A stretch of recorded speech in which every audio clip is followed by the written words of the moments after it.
Okay, so I'm going to click this and it's going to give you a little introduction. Smilesville. Welcome, Keeper. Before you lies a happy and carefree realm. The local champion, Lord Antonius, holds the first portal gem you require. Learn how to construct a dungeon, and build up your forces so that you can crush Lord Antonius and wipe the smile from his face. Yeah, so with each level as well, there's like objectives, of course, and sub-objectives. I think you get like more things for it. And this is like a tutorial one, and I'll just show you a few things on how to get started for this. But again, if you're watching this, you probably already know. Behold, your dungeon, the dungeon heart. Protect it well, for if it is destroyed, you will be banished forever from this land. Which is bad. Yeah, dungeon heart. I like the idea. Here walks the goodly Lord Antonius. 'Tis he who holds the precious portal gem. Oh, but only Antonius. when you've mustered strength sufficient should you challenge him and claim your prize. You got to bear in mind as well, this game came out in '99. The graphics outstanding, especially for this sort of game. So yeah, this is the dungeon heart. God, this is taking me back a bit. First, there's money to be made. Click on the flashing seam of gold. Your imps will dig out the area you designate. Sometimes you have like a timer thing for it as well. But yes, this gives the impression that your heart, that you're literally a living being in the rock. Gold, precious resource. You click it, well done, and you'll get some and gold now around your here. faithful servant imps will carry back your gold to Dungeon Heart. Once here, it can be spent. The golden scale atop the screen keeps track of your reserves. Yeah. A start indeed, but more gold is required. 12,000 units should be mined. What I'd advise you to do at this point as well is it's always worth digging out something like this. It's good practice to always make them rectangular, like, you know, square. The reason is because a lot of the things that you build, they need a 3x3 grid to work. Some things you can get away with, things like treasuries and beds, but things like the hatchery and that, it's a lot more beneficial. You can also have 16,000 gold around here. Again, always worth, for this one doesn't really matter too much, so you can just sort of mine out this. You don't want to go too deep though, because the goblins, sorry, the dwarves are around there and they'll attack your heart, and when you've got these guys, not so good.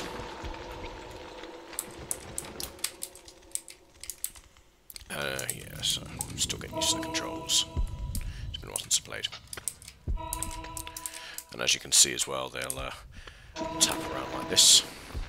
This means that it has claimed flooring, and the red, you typically play as red. I believe this is where the portal is, so I'm just going to dig across there as well. You can click and drag for all that. And then we'll get goblins. Observe. Red flowers float above your imps. These give measure to their health. Their skill acquired and reflect the simple thoughts within. Yeah, Dungeon Keeper keeps crashing when I go to pause it or whatever, so it's a little bit tedious. But just to let you know, gold's up here. That's your mana, which is for something else. You'll have something called payday as well, and that's obviously your health, and it tells you what you've got on there. So, more imps you have, the less mana you generate. More land you have, the more mana you generate. The hatchery. So, let's do... A place where creatures feed on favoured food. The eggs will hatch and chickens then emerge to satisfy their appetites. Yeah, one thing in this game, they have to eat raw chickens, which is... But just to give you an insight of what I mean, like if I do it like this, you can see it just looks like brown wooden flooring. It's not until we get the centerpiece, so it then has a 3x3 grid, we actually get a hatchery thing there, and it stacks as well, so this should give me 2. Okay, it only gave me 1, but that's fine. But yeah, so it gives you a bit more, and these eggs hatch. And behold your portal, the gate through which new creatures enter your domain, drawn forth to use the rooms which you provide. This is where you get your dudes in. So I'm just gonna look well. Oh, there we go. A goblin has entered your domain. Useless buggers, they really he is a are. cowardly beast, but in a horde becomes a useful fighting force. I'll show you something really good you can do later on in the game as well when we unlock prisons. Good. Now build. Yes. Click on the flashing tab to see the choice of rooms. Select the symbol of the bed. Then make a lair that's big enough to hold as many creatures as can be attracted through your portal. 3 by 5 will prove sufficient. Remember, such constructions cost you gold. Yes, we know. You must build a lair. Click here. Select the symbol of the bed, then click over empty tiles of land you've claimed to build the lair. Ah, you've picked a creature up. To drop him, right-click anywhere on your land. Yeah, it does get a bit tedious when you know how to play. Yeah, you can pick up lads as well and drop them where you need them. It's a good way to sort of get them to move on quicker. But you place them, make sure you got one selected, and they should automatically start putting in the flooring.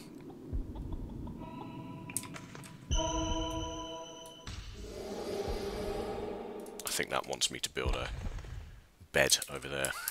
And then we can pick up the gobbo, pop him in, and then he should start going through. Just gonna get a bit more gold. Well, your lair is not large enough to draw sufficient creatures through the portal. 15 tiles or more is what's required. Build more. I guess he wants me to dig a bit more then. There we are. I wouldn't always advise doing things like this, but if you've got like dead space there, it is worth it because a little bit more land gives you more mana and more power, as the guy says. So, but you've also got to be wary of going in too deep because you then end up in enemy territory. And there's quite a few levels as well where you have to essentially utilise the land you've got, which makes it quite tricky. Yeah. Oh, so this tells you what they're doing as well. So this is, I've got 4 guys, 4 imps, none are idle, none are in combat, and 4 are busy. And you can also do it like this and see how they're doing, whether or not they're... Oh, I'm trying to hover over it for you. Oh, it's not going through for me. You'll have to bear with me, it's been a little while. Oh yeah, mood's an important one as well, keep them happy. Ah, there he is! The servants of Antonius have broken through your walls. Drop my gobbos. You can move your gaze to see them now by right-clicking on the flashing blade. But worry not this time, for it is only dwarves, who, feeble as they are, pose little threat against your goblins. The hapless enemy dwarfs are being crushed. Observe the white health flowers which appear above them. When they're near to death, you'll see that only one last petal shows. So that means they're unconscious. Your troops, if you have a prison, will take them to your prison. Your lair is not large enough to draw sufficient creatures through the portal. 15 tiles or more is what's required. Build more. Good progress, Keeper. See? Your goblins are well rested in their lair, and their bellies full with juicy chicken flesh. Now keep watch, for very soon more goblins will arrive, and then your numbers will be strong enough to challenge Lord Antonius. Your lair is built. Now right-click to cancel building mode. Your goblin force is large enough to challenge Lord Antonius for his portal gem. Tunnel north and you will find your smug opponent skulking in his keep. Yes, these are dead now. You will unlock something later on called Graveyard, which is a very interesting mechanic. Let's just pop these. Oh, hello. What's this? Raises all your minions by 1 experience level. Those are good. I'd always advise you keeping them until all your lads are at least level 4. Especially early to mid level as well. The reason is because training mode gets them up to level 4 and you can just make them level 5. Your creatures have been blessed with experience. For this, it doesn't matter. Here he is, Lord Antonius. Smilesville with your evil ways. He speaks. I would always advise to put your dudes a little further away so they can recover, rather than just lying down and getting chopped up. Him down as your prime target. Take him out. Yeah, you can see he's the boss because he's got a big star. He's only got one. Should kill him, and he's dead. Lord Antonius did the tutorial. The portal gem lies aside his helpless form, in wait for Horny to collect it, so it's yours. And comes he now. And there's Horny, the guy we saw at the start. Yeah, I think you can get him later on. You can use him. I'm just gonna go and pick up the gem.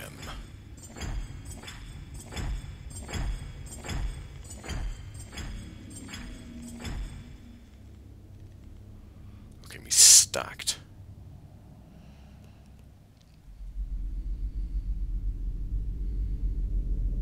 I think they call him horny because he's got horns coming out his head. Yes, we've got that portal gem. There you go. Level 1 complete. Hope it helped.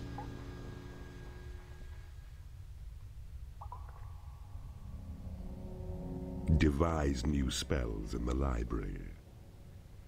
The training room lets creatures improve their combat skills.